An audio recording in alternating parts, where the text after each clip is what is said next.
the mighty and resilient Merrimack River, carving through the communities of our great region. My name is Linda Lorden, proud president of Merrimack County Savings Bank, and like the river that serves as our namesake, we're a constant yet ever-changing presence. Because to us, it's bigger than banking. It's about powering communities and putting people first. It's about knowing where you came from and where you're going.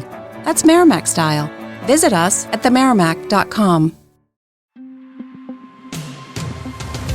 Hey, it's Kim Commando Today, your daily podcast to keep you up to date with all things digital and beyond. And I'd love to have you be a part of our podcast. You can make an appointment to speak with me. Just head over to commando.com, and on the top right, there's a button that says Email Kim. Fill that out, and that's it. So I cried the other day in the doctor's office. What happened? Did you find out you're pregnant? Oh my gosh, is it a boy? Immaculate conception. So I went over to UCLA. Okay. And I'm going to tell everybody that's where I'm going for all of my eye treatments, because I'm having people all over social media saying, so where are you going? Where are you going? I'm going to the Doris Stein Eye Center at UCLA. Okay. And I picked UCLA because it was told to me that there are only two places you want to go if you have eye problems. You want to go to Barcom Palmer in Miami, or you want to go to UCLA. So I went to UCLA. And then I went to Barcom Palmer for a second opinion, and they said, "Why are you here? You're closer to UCLA." And I was like, "Oh, all right. Okay." So last May of 2023, that's when I had a cornea transplant, and my vision then, when I went under the knife, was 2400. And then over the last year, it went from 2050 to 2200 to 2070, and now it's kind of settled at 2125. Okay. Which I'm thrilled about. Okay. I mean, went from nothing to 2125. And so this past week, I went over to UCLA because my surgeon, Dr. Aldavi, told me that he thinks that I could probably see really well if I got a hard contact lens. So I went over to get fitted for the hard contact lens, and it's really kind of amazing, the machines that they have right now. Because, normally when you go to get glasses, they put you behind this thing, and then it's like you like one or two, three or four, whatever it may be. So their machine's a little bit different. You look into it, and you see a farmhouse, and it moves. Everything moves so that you can see the farmhouse better in the distance, and then also things close up. And so that's how they came up with the prescription. And then she put me behind that thing that goes, and then she said 1, 2, 3, 4. And instead of it going like 1 or 2, and you're trying to remember, I'm not really sure that there's any difference, is that they put both lenses, so to speak, both prescriptions side by side. And so you can see if it's red on the red side or the green side. You so you close look one eye and you open the other one and close it and open it? Yes. No. Just through one eye. Okay. You say, if it's red or green. You've never gotten glasses, have you? Oh, no, I used to wear glasses. I got LASIK in 2000. Oh, okay. All right. And so anyway, so we go through this whole thing. And then she's like, I'm like, so is it going to be a soft contact lens or a hard contact lens? She's like, well, can't do a soft. I'm like, please. And she's like, can't do a soft. And I know you're the doctor, and she said, I'm going to put a hard contact lens on you. So she puts the hard contact lens on, and I was blown away, because with the hard contact lens, I could see 20/30. And this is the clearest you've ever seen since your vision was impaired? Probably since I was 14 years old. And then I jumped out of the chair, and I'm like, oh my God, look at this world. Oh, that's beautiful. And then I looked out the window, and I was looking at the trees, and I was like, because, right now I see everything pretty much flat. Okay. Right. And now it was like I could see more shadows and more depth, and things were more vibrant. And then she's like, girlfriend, I am not done with you yet. And I'm like, what do you mean you're not done with me? She's like, sit back in that chair, and I'm going to make it even better. And she did, and she brought it to 2020. What did she do? What adjustments was made to improve it from having the contact in there? Well, the contact lens was like a generic prescription. Okay. And then she fine-tuned that prescription to bring it to 20/20. And then that's when I started crying. And then I said, Doctor, I said, you get a gold star today. I said, do you have your permanent contacts? Not yet. She's going to make them. It's be 2 weeks. It's gonna be 2 weeks. But that's when she's like, she goes, this is why I love my job. And then she's like, so do you want me to see if insurance will cover this? I'm like, how much is it? And she's like, $600. I'm like, no, it's okay. I would have. You're going to be able to see that credit card statement a little more clear now, and you would wish that insurance paid for that. Well, what I told her to do, I was like, I'm going to pay for it now, and then I'll file the claim later. Yeah, that works. You know.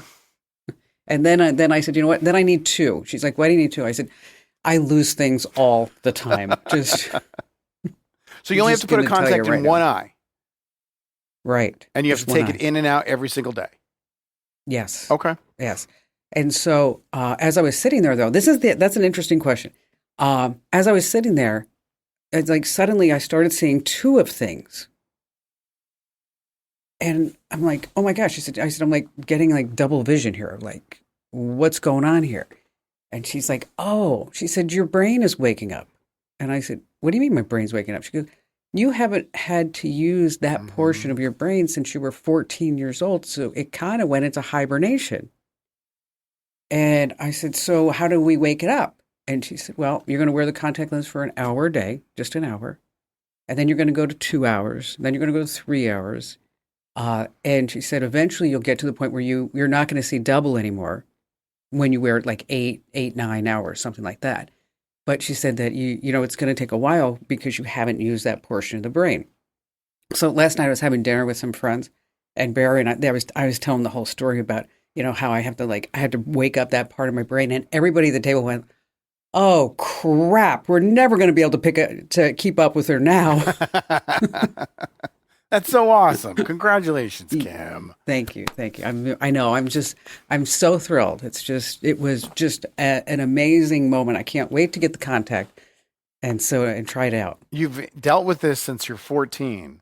So for the last 14 years, you've had these vision issues that are finally corrected. I know. What I did there? It's See what I did there? I made you 28 years old. No, I was going to correct you. It's been 15 years. I'm 29. Apologize. Forgot your birthday was recently. Although, kind of a weird thing, my son is 23. Adopted. You're going to have to tell him now. Hey, on that happy note, welcome everyone. It's Kim Commando Today. It's your fun podcast about all things digital. And of course, joining me is Andrew Babinski. Andrew, what do you have coming up? We have an infiltrator. A North Korean hacker has infiltrated a U.S. company, and we're going to tell you how they did it. Oh, see, this is where we need that sound effect. Bum, bum, bum, bum. It's a crazy story. Really is. Okay, and now it's your job to tell everybody to like, comment, share. Yeah, if you're watching us, we apologize for being late. We had a little bit of technical difficulties, but we're here. We are streaming every Monday, Wednesday, and Friday, the Kim Commando Today podcast streams. And if you could, just like, comment, and share on the podcast. That helps the old YouTube algorithm. Kim talked about her brain being dead. We need to wake up the algorithm and get it moving so more people can see the show. Because if you love it, someone you can share it with, they're going to love it too. And just a quick reminder, we are giving away a $1,000 vacation gift card. Yes, you can enter to win right now at winfromkim.com. Once again, that's winfromkim.com, winfromkim.com. Oh, we also have some special guests. This couple had an Amazon thriving business until somebody sent back a poopy diaper. Well, that happens to the best of businesses. Isn't that what took down one of many monopolies in the 20s was poopy diapers? This is such a crappy story. I'm using that pun intended. Oh, that was, I was going to use that one. I'm sorry. You are the queen of the bad jokes. I should have left it for you. All right, let's talk about CrowdStrike. Oh, CrowdStrike. Did you hear what they've done lately? No, I heard they have their big excuse on what happened. Well, okay. Well, you talk about the big excuse. It was just some software they were testing. They wanted to test some software in the background, and everything then shut down every single computer for every major company across the entire planet. Maybe you have a dummy computer or a computer that's not on the internet that you want to test your software on. Yeah, no, normally you do like what's called beta testing, right? Maybe you've heard of it. Just throw it in the mix. Well, here's the deal. Everybody's apologizing. Delta is saying like they were hit the worst. Yeah, they're still feeling the effects, right?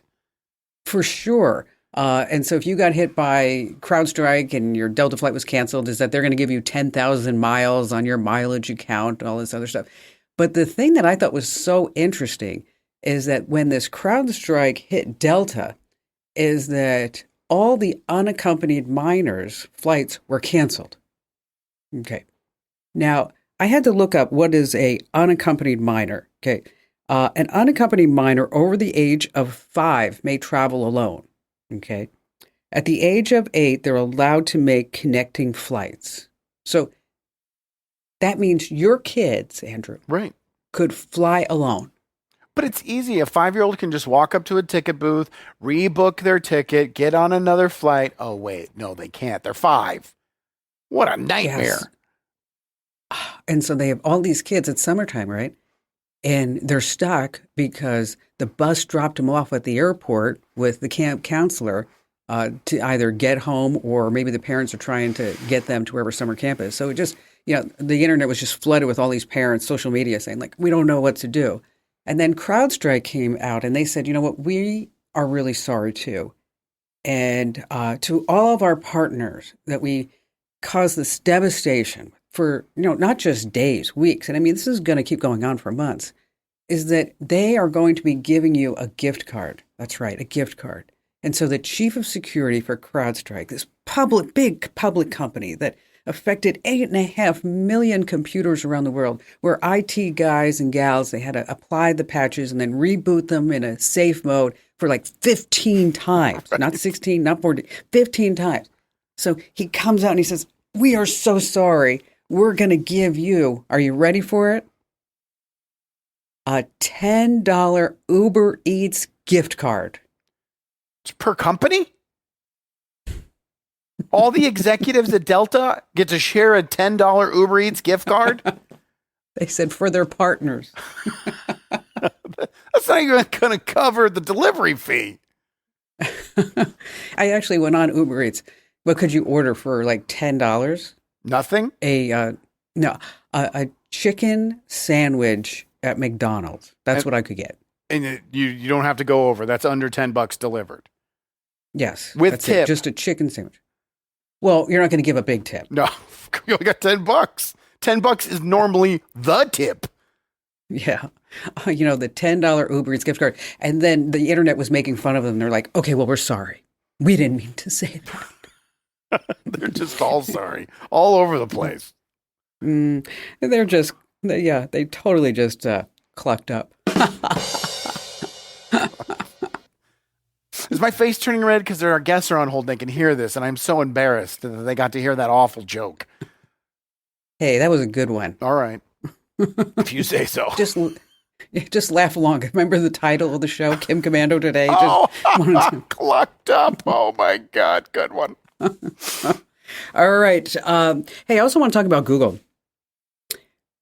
Almost 60% of all Google searches never leave Google right now. So just to explain that, I search red shoes. I get the results, but I never click anything to actually connect myself to that link. Nope. Nothing. Is that because people are finding out the information on the page from the search results and there's no reason to click anything? Exactly. Because Google now has the AI overview. So no matter whatever you ask it, is that now you're not going to any websites. And so what that means is that all these people, including us that have websites, traffic is tanking. And 30% of all Google search traffic goes directly back to Google products. Like YouTube, for example. Don't blame them. I mean, that's a pretty good business model. And I was also reading about websites. This is not a joke. The guy who owns milk.com, he is, if you go to milk.com/value, is that he's got a whole notice up there that don't even think of contacting him about buying milk.com unless you're willing to pay at least $10 million. When the website's going to be worthless in about 3 to 4 years.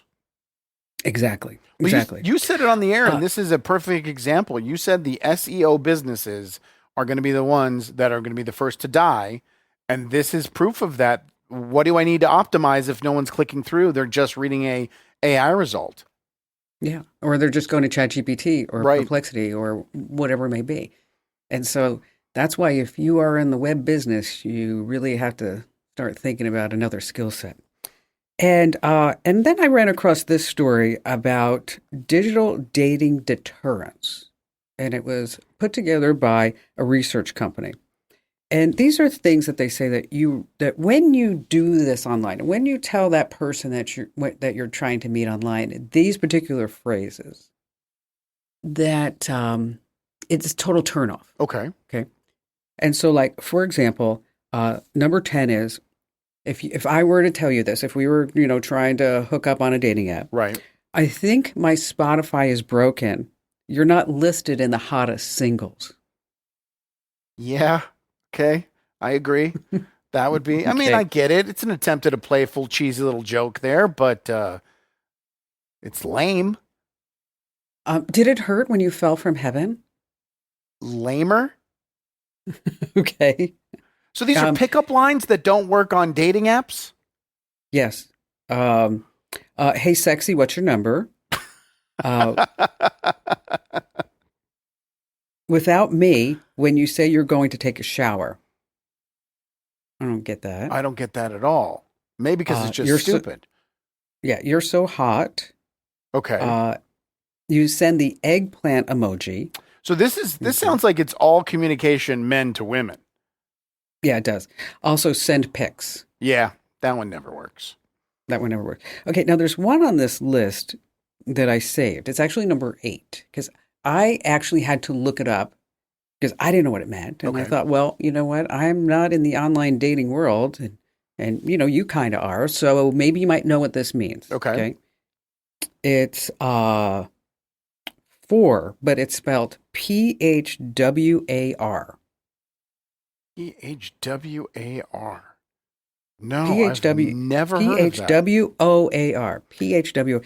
And they say it's pronounced for. Okay. So this is where it is. It says it's informal British English used to express admiration or sexual attraction to someone or something. For. So someone might say for when looking at a good-looking person.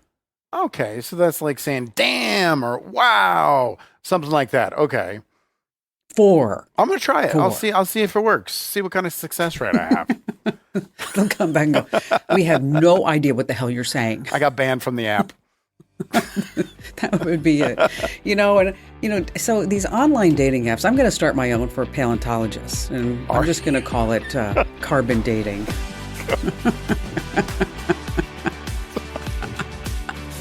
So sorry. Yeah, you should start. Oh, so funny. I am just so funny. All right.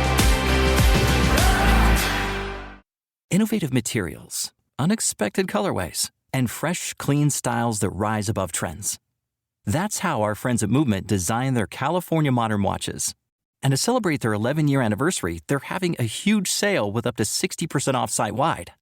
Tastemakers in the watch game, like Gear Patrol, have called their ceramic watch material almost magical and deemed their Cali Diver Automatic GMT the best sub-$500 dive watch, full stop. These bestsellers, plus other new arrivals, clean automatics, and the rest of their site are all on sale now. 11 years in the making. Shop Movement's anniversary sale and experience for yourself what over 95,000 five-star reviews are saying. Built to run with the precision, purpose, and X factors needed to make the best of the time you keep. Find your new Movement. Shop now to celebrate 11 years of Movement and enjoy up to 60% off site-wide at movement.com. That's up to 60% off at MVMT.com. Hey, it's Kim Commando today. We are so thrilled that you're here joining us. And by the way, if you're listening to the audio version of Kim Commando today, we love you for that. It's amazing. But if you want to get the full experience, you just want to see how incredibly beautiful I am and how talented I am. I can't even. I'm in such a giggly mood today. I apologize. Yes, you should come over and watch the live stream on YouTube. See how beautiful Kim. Well, you are beautiful. I mean, that's not what I'm laughing at. The self-aggrandizing and the way you're holding yourself up with such a straight face is very impressive. Well, you know what? I couldn't even say that with a straight face. No, you couldn't. No. YouTube.com/Kim Commando. Once again, that's YouTube.com/Kim Commando. Don't forget, enter to win that $1,000 airline giveaway gift card. So you can just get away, go on a vacay. Go to winfromkim.com. Once again, that's winfromkim.com.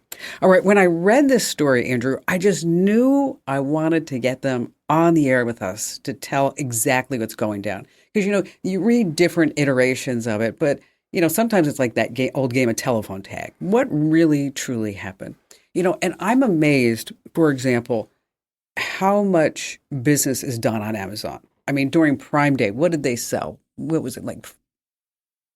Yeah, okay, in 48 hours, okay, 6 million or almost 7 million, actually, 7 million products moved every single minute. Okay, you know, so you have the opportunity to use Amazon as your platform to really set yourself up for business. Because, you know, if you were to do a retail store, I mean, if you had 5 or 10 people come in the store during the day, I mean, if it was like a boutique, I mean, you'd be thrilled, right? I mean, it'd be amazing. Okay. So, you know, so suddenly, you know, you have this store on Amazon and people just search for stuff and then you pop up and you just take orders. Well, Paul and Rochelle Barron, they own Bow and Bell Littles. Okay, they reached $1 million in sales until it just came crashing down like a rocket. And the reason behind it is super interesting. So Paul and Rachel are here to join us. Hi there. Hey. How are you guys? Good. How are you? Great. Good. I was listening to your dad jokes, and I'm surprised you didn't say something about like a miner with a pickaxe. Do not encourage her. I know we're supposed to be kind to the guest, but stop it. Bad guest. You know what? You guys, you know, Paul and Rochelle, you are welcome anytime. Anytime. Oh, gosh.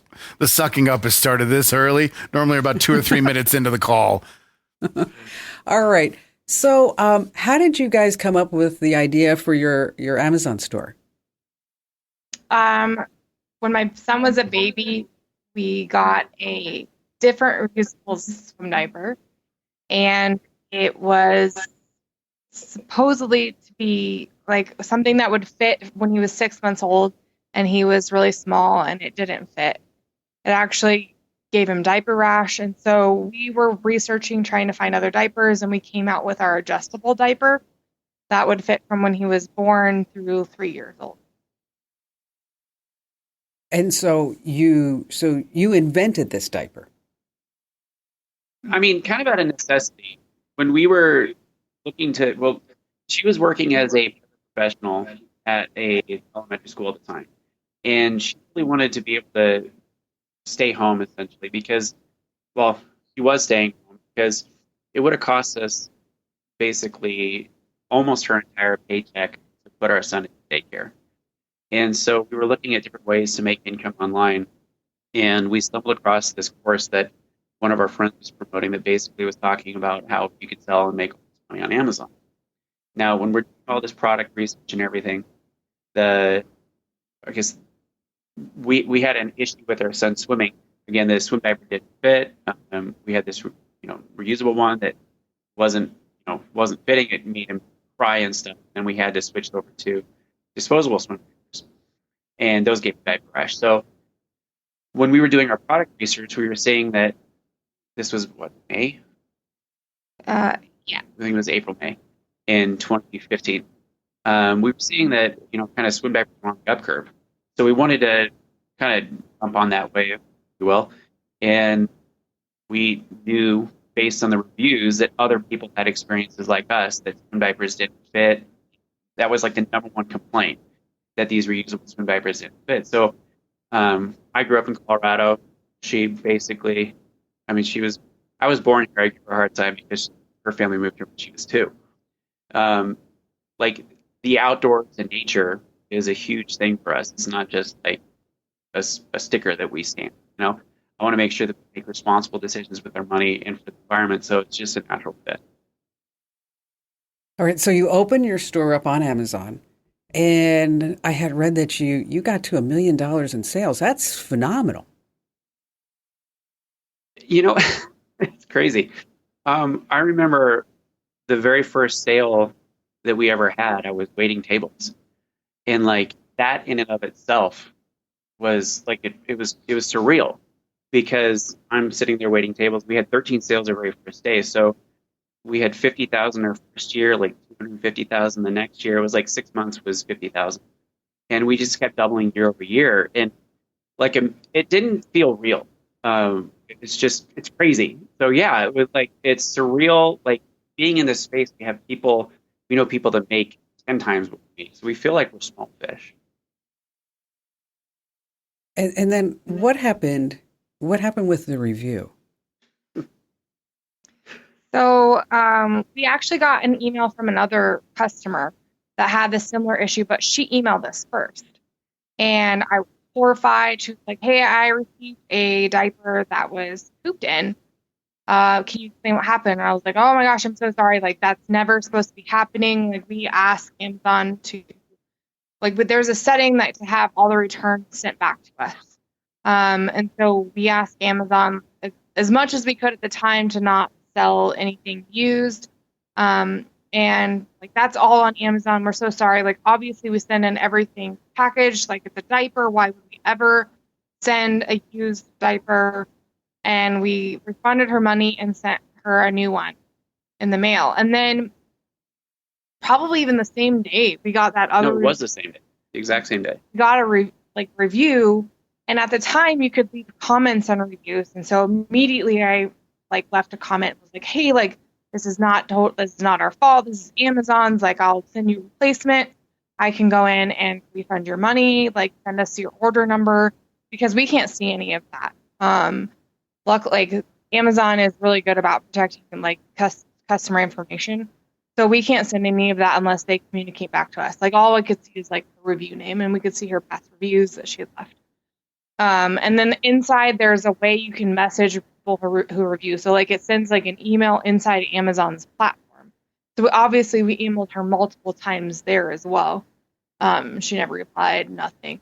So it's not like we could refund her money or send her a replacement, because obviously why would we ever sell a used It's frustrating because I think a lot of and people... who was the person who used it and then send it back to Amazon? So just so we have this clear, you were having Amazon fulfill all your orders. They were sending out your brand new products. When stuff was returned, they were accepting all of your returns. And then they were supposed to look at the return and say, oh, this was never used. We can put that in the resell box. And they took 2 used diapers that were so used they had poop in them and sent them out to new customers. They were visibly stained, and you could we've received wet ones in our returns. It's disgusting. Yeah, it doesn't make any sense. Okay, so do you think the woman left a review, and she left a nasty review, didn't she? Yeah, I mean, I would too. Honestly, a lot of people, they don't understand how Amazon works. Most people don't. Most people don't understand how it's FBA, fulfillment by Amazon. And it's crazy because I did a few TikToks about this, done decently, 20,000 views, and a lot of people are like, why would you ever do that? And the thing is, at the height of our success, we were selling between 300 and 600 units a day. And I don't want to be shipping that many swim diapers out. That's a lot. That's too much for us. And, at the time, the cost, it made sense, right? And if Amazon did their job, it would continue to make sense. But they just have perpetually dropped the ball. And this is just one of many issues. All right, so now we have the review. It's living online in Amazon, and it's hurting the product. Do you reach out to Amazon and say, hey, you guys screwed up. A, fix it with these customers, and B, take down the review? Yeah, we tried every single channel that we knew. So we created a support case, and they're like, yeah, it's a Support review. cases. Yeah, well, and they're like, we can't do anything about reviews. And what was worse is that people kept upvoting it. So at the time, reviews were shown on the screen by up or down. And so people would go in and upvote. And that could have been done by a competitor. That could have been done by just shoppers in general. But so people were doing that. And the only way you can really get a review removed is by having someone else review it. Right. And because it was about the product, technically, like Amazon was like, it's about the product. I'm like, well, no, but it's your fault because you shipped it. A year later, we were introduced to some people who execs that had worked at Amazon, and they even gave us like all of their tricks. There's an email you can email Jeff. They told us the exact outline of so Jeff at Amazon.com, the exact outline of everything that you need to email to get things taken care of. And there were still, because they were former execs, like these guys had started some huge, like one of the dudes actually built Seller Central, which is crazy. So a lot of the people that they hired were still on staff at Amazon. They reached out to those people, and those people said they couldn't do anything. It was insane. My gosh. But the article that just came out said that Amazon was aware of the issue and were working to fix the issue 4 years ago. Right. They said when we were made aware of the issue 4 years ago, we immediately started to make changes in the process so that this wouldn't happen again.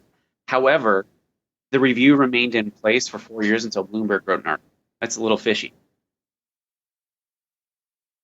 And so what happened to your sales? Well, I mean, this year we're at 400,000, where normally we would have been at 7 to 8,000, 100,000 if we had made no changes as far as like adding products or things. So I don't know.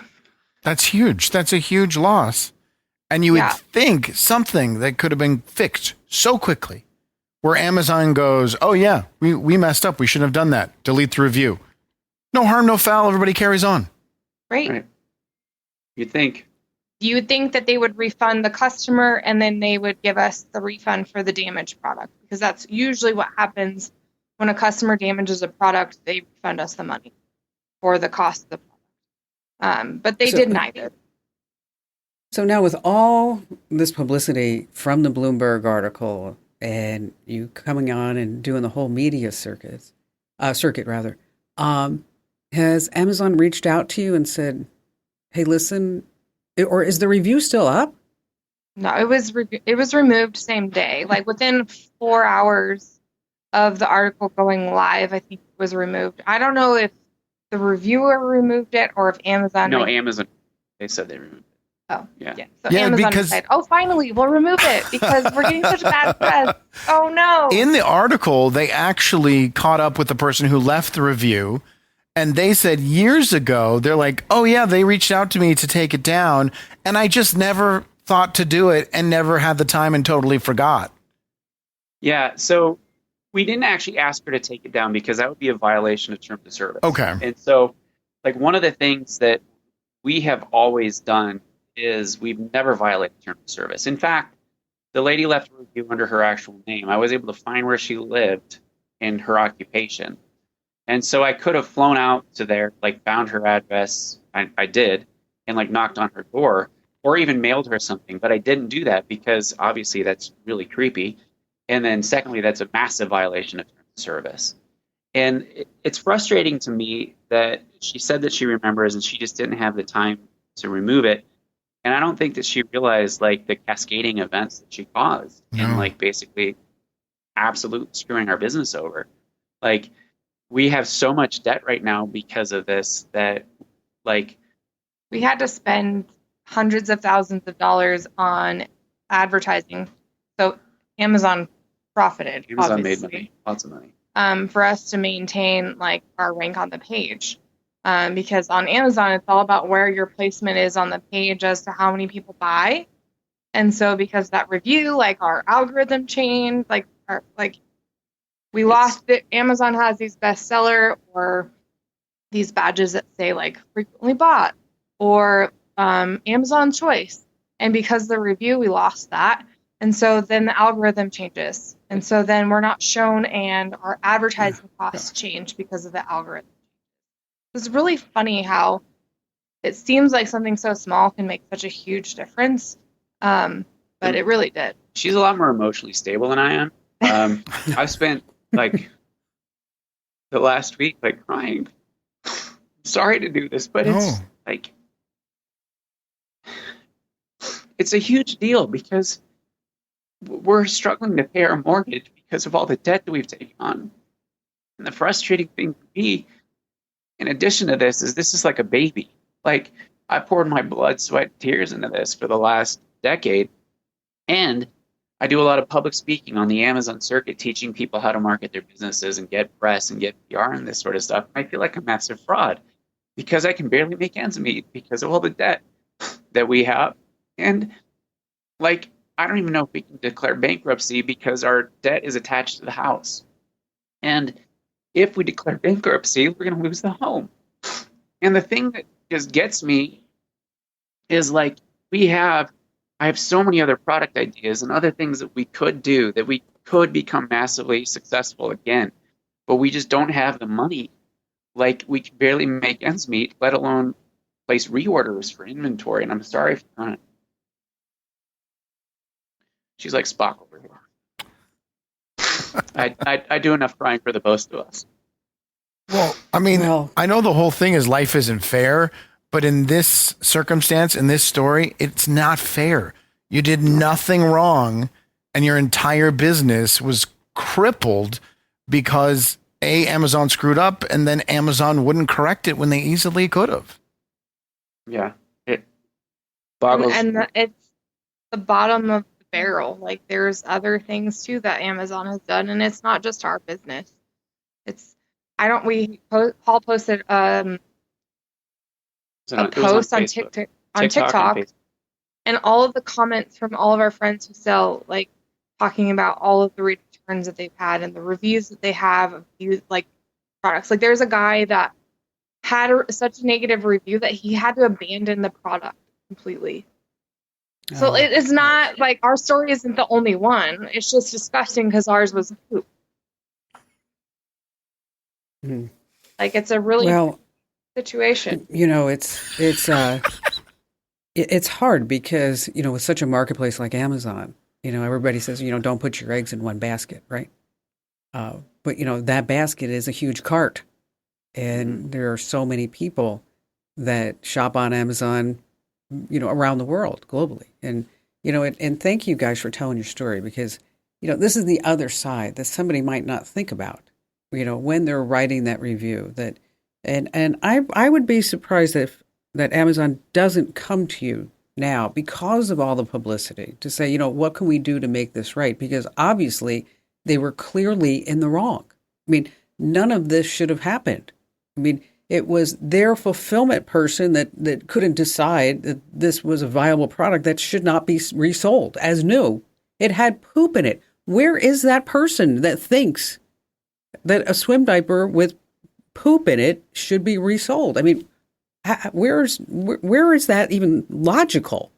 You know, that would even be conceivable in any small percentage. There's no margin of error here. Okay. It's a swim diaper. It shouldn't have poop in it. It shouldn't be remarketed and sold as new. I mean, so I would have to guess that Amazon's PR machine is fully aware of what's coming down and the retributions that is happening right now.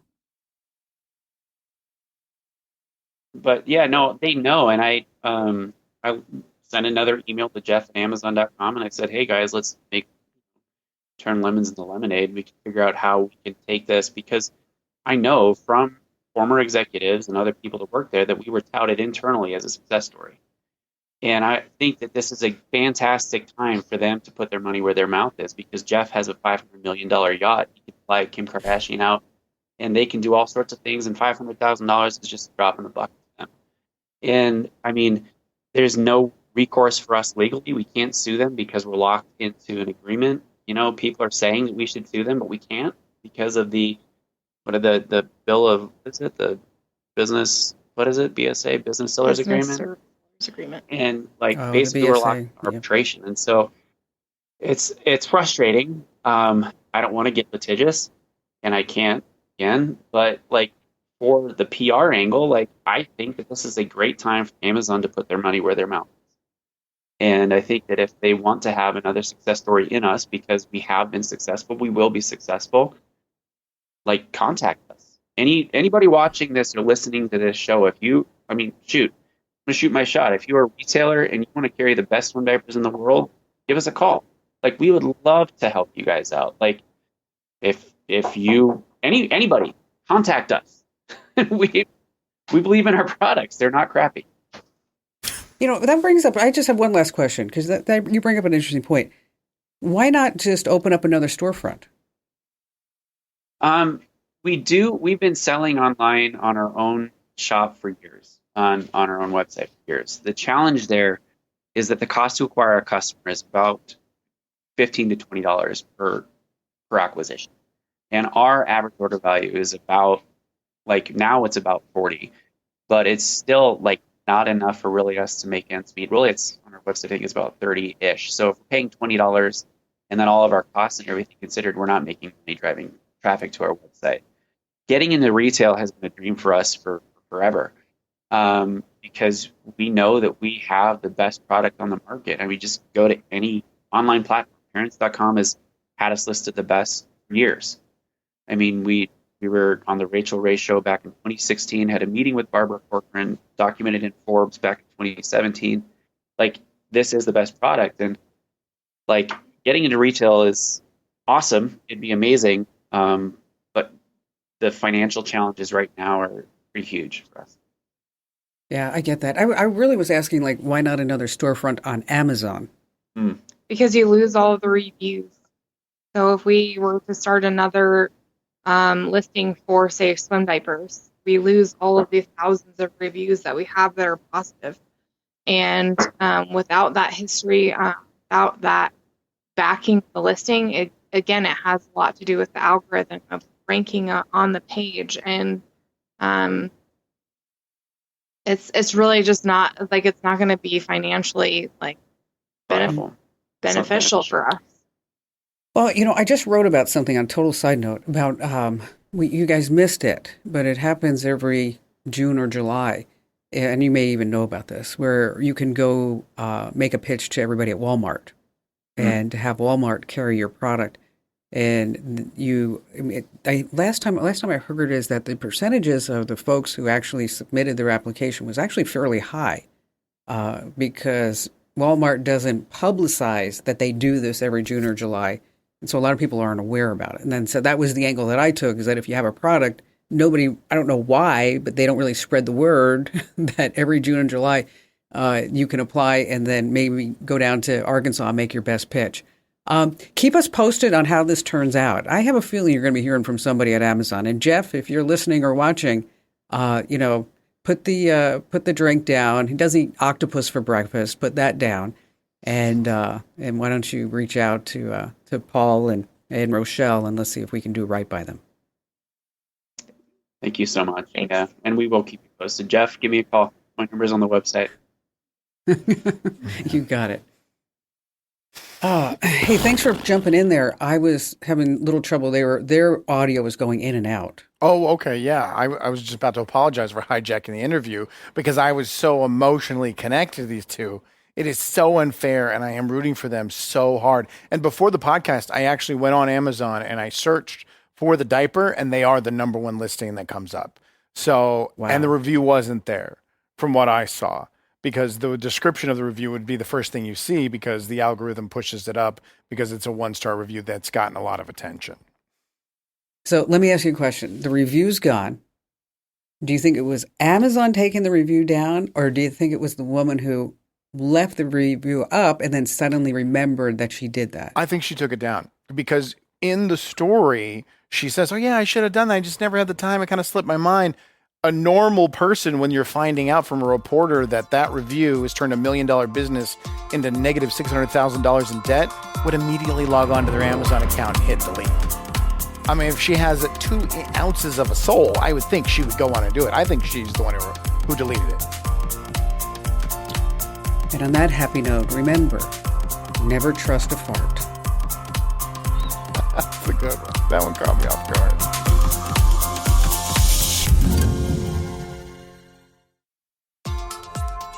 Hey, it's Kim Commando today. We're so glad that you're joining us. And just a quick reminder, every Monday, Wednesday, Friday, Pacific time, 11:30 a.m., you can actually watch us do Kim Commando today at youtube.com/Kim Commando. We're on Rumble and Facebook and, everywhere else. But YouTube, I think it's the easiest place, youtube.com/Kim Commando. All right. Now, I know the company that you're going to be talking about, Andrew. Yes. And because you remember who Kevin Mitnick was? No, I'm not familiar with that name. Okay. He was probably one of the first hackers, and he figured out a way how to clone phone numbers and get into the phone systems, and he was caught and he was put in jail. And so when he actually landed at this company, he and I were going back and forth because I always had this great idea for a radio show to have him host it. Oh, okay. And do it like the dark side of the internet. So that's why. So it's like, what's the name of this company? It's like Know Before. Know Before, which is ironic that the name of the company is Know Before, and they had no idea that they had a North Korean hacker working for them. So real quick. And this is a cybersecurity company. Correct. Right? What they do is they make training software for companies that teach their employees about phishing scams and cyber attacks. So that's what they do. And they decided to hire an IT guy who would work remotely and help them out on the back end. Great, passed a background check. They hired him. He starts working. Well, he needs a laptop. And so they mail him out a Mac. And the day that he received it, all these bells and whistles and alerts started going off because there is malware just massively being loaded on his computer. And they were able to isolate it. And they call him up and they're like, hey, what's going on? What's with all the malware? His honest response was, I'm just following the directions of my router to deal with a speed issue. And they're like, this is not right. And so they start investigating. And what they found out is they did not hire an American IT worker. What they had hired was a North Korean hacker who falsified documents and identification and even his address to get in, hired with the company, and immediately attack them. Isn't that crazy? It is. Okay, where was the background check? The article says that he told whoever identity that he had totally passed a background check. They even mailed the computer to his house, which was actually a hacker IT farm where the people just accept the shipment, open up the computer, connect it to the internet, VPN to the hackers, and now they have full access. He wasn't even in America doing this. It's wild. Oh my gosh. The lengths that they will go to. Now, to give credit to the company, they recognized it immediately. They got government officials involved immediately. They tried to contact him to find out who he really was. And after one phone call, they called him. He said, I can't talk right now, hung up. And then they never heard from him again because he knew he was caught. They isolated everything. He never got access to the company. But man, what a scam. But, imagine if he did have access. Oh, yeah. Whoa. It's game over. Right? I mean, I'm totally sure. game over. And this Know Before, which again, I think is hilarious that that's what this company is called. This Know Before, they have contracts with government entities, with big businesses. He would have been connected to all of that. But because of their software, they were able to isolate it just to his computer. Wow. What a crazy story. It's nuts. That is nuts. So word to the wise is that in-person interviews are always super important. Exactly. Skype doesn't cut it anymore. This way before. Yikes.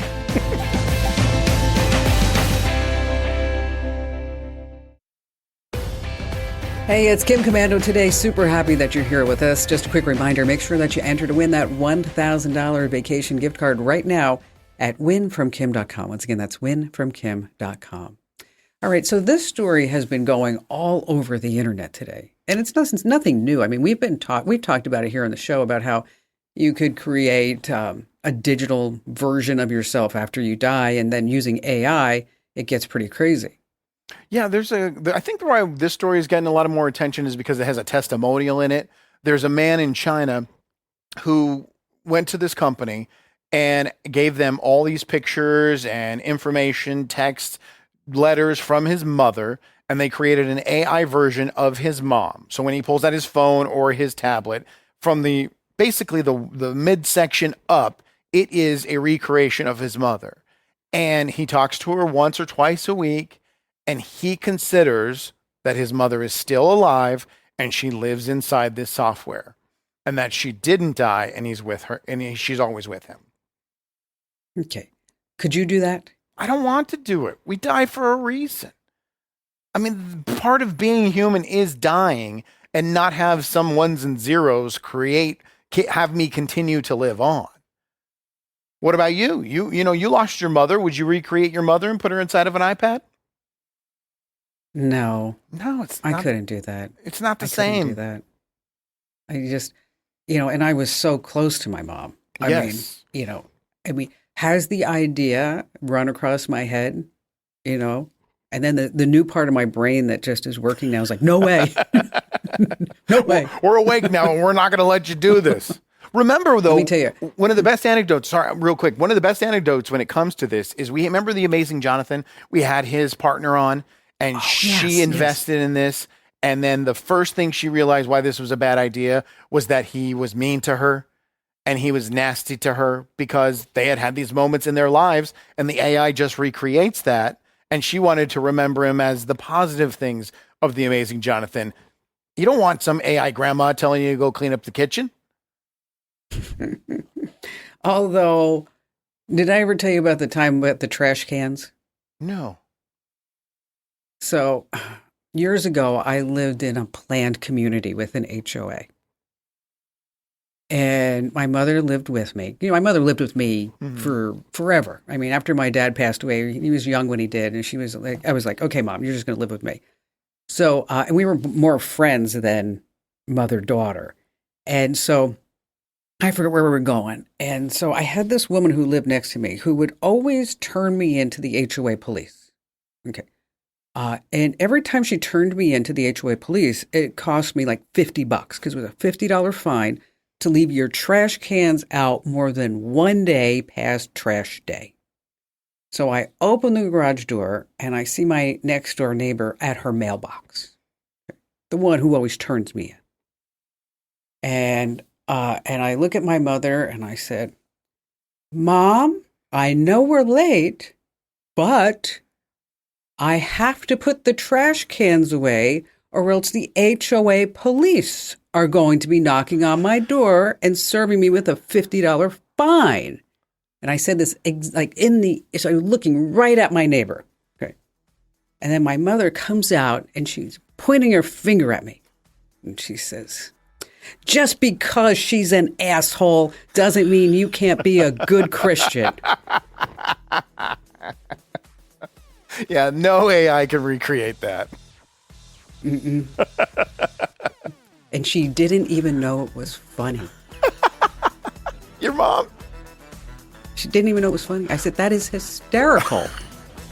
She looked at me, she goes, What?